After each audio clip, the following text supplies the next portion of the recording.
Assalamualaikum warahmatullahi wabarakatuh. Perkenalkan, nama saya Nurjana, NIM 2111024131131 dari Prodi S1 Kesehatan Masyarakat. Nah, di sini saya akan menjelaskan tentang pedoman status gizi langsung metode bioklinis. Nah, yang pertama, definisi. Melihat kondisi status gizi seseorang dengan melihat perubahan yang terjadi di dalam tubuh. Adanya ketidakcukupan zat gizi pada beberapa jaringan epitel dan dekat dengan kelenjar tiroid. Selanjutnya, dia memiliki kelebihan biaya besar, mudah diinterpretasikan, peralatan tidak rumit. Kekurangannya, gejalanya mirip-mirip. Kedua, gejala klinis tidak bersifat spesifik. Adanya variasi dalam gejala klinis yang timbul. Hal yang perlu diperhatikan dalam pemeriksaan SING.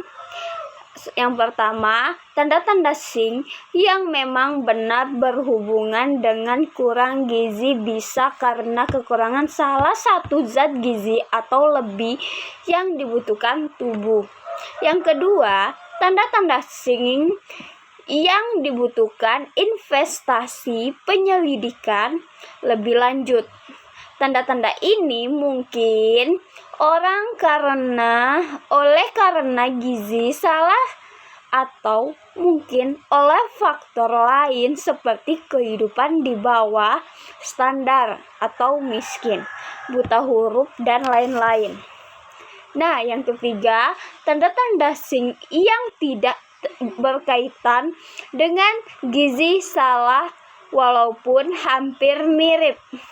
Tanda-tanda ini dalam diagnosis untuk membedakannya memerlukan keahlian khusus.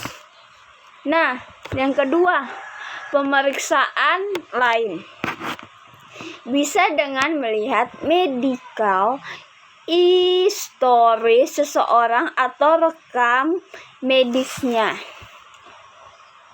Contohnya, beberapa contoh pemeriksaan klinik.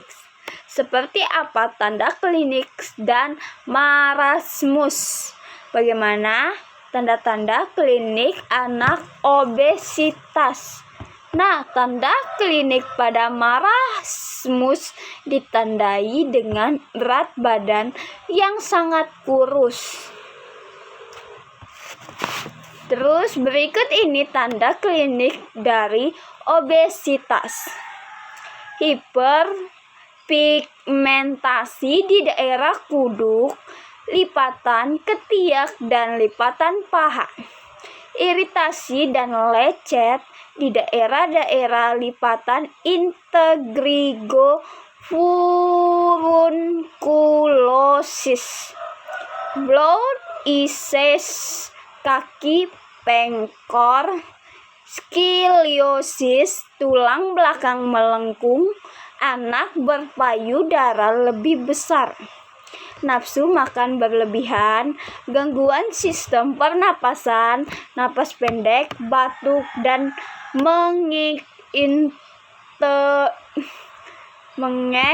intoleransi aktivitas. Nah, selanjutnya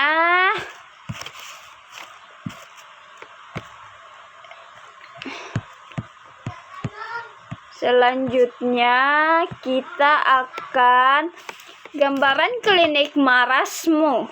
Pada anak, wajah seperti orang tua, kulit terlihat longgar, tulang rusuk tampak terlihat jelas, kulit paha berkeriput, terlihat tulang belakang lebih menonjol, dan kulit di pantat berkeriput.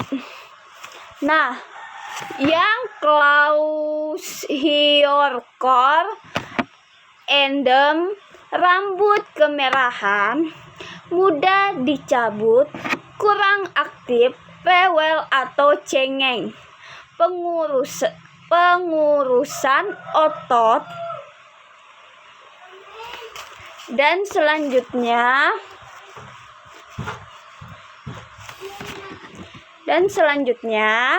saya akan menjelaskan tentang pedoman status gizi langsung metode biokimia. Nah, definisinya, pemeriksaan dengan menggunakan spesimen pada jaringan tubuh secara laboratorium atau menggunakan laboratorium. Dia memiliki darah, jaringan hati, urin, feses. Penggunaan dapat menentukan keadaan malnutrisi, dapat membuktikan pemeriksaan tidak subklinis sebagai pemeriksaan pelengkap.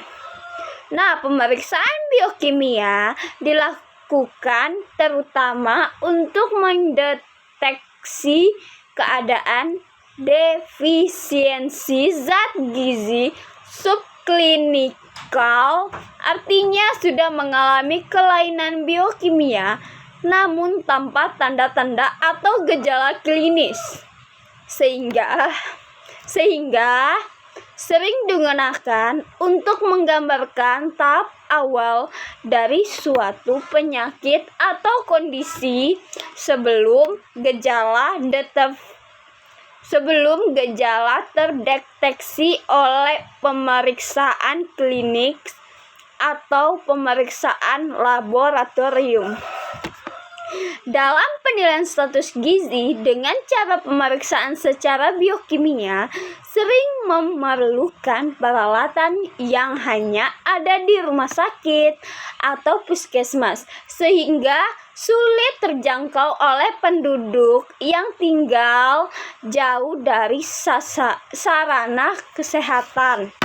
Nah, umumnya pemeriksaan biokimia digunakan untuk melengkapi metode lain dalam penilaian status gizi. Misalnya, data penilaian konsumsi pangan klinis dan antropometri telah terkumpul, tetapi dengan adanya data biokimia masalah gizi yang spesifik agar dapat lebih mudah diidentifikasi. Nah, selanjutnya saya akan menjelaskan pedoman status gizi langsung metode biofisik. Nah, definisinya, melakukan penilaian status gizi dengan melihat kemampuan fungsi, jaringan, dan perubahan struktur dalam tubuh. Pemeriksaan metode ini sangat mahal, harus tenaga profesional yang melakukan fungsi jaringan, kemampuan kerja, kelenturan, dan lain-lain. Perubahan struktur, pengerasan kuku, rambut, tumbuh tidak normal. Pemeriksaan dilakukan 3 cara, yaitu radiologi, tes fungsi fisik, tes sitologi. Nah, sekian dari video saya, mungkin kiranya begitu saja. Sekian dan terima kasih. Assalamualaikum warahmatullahi wabarakatuh.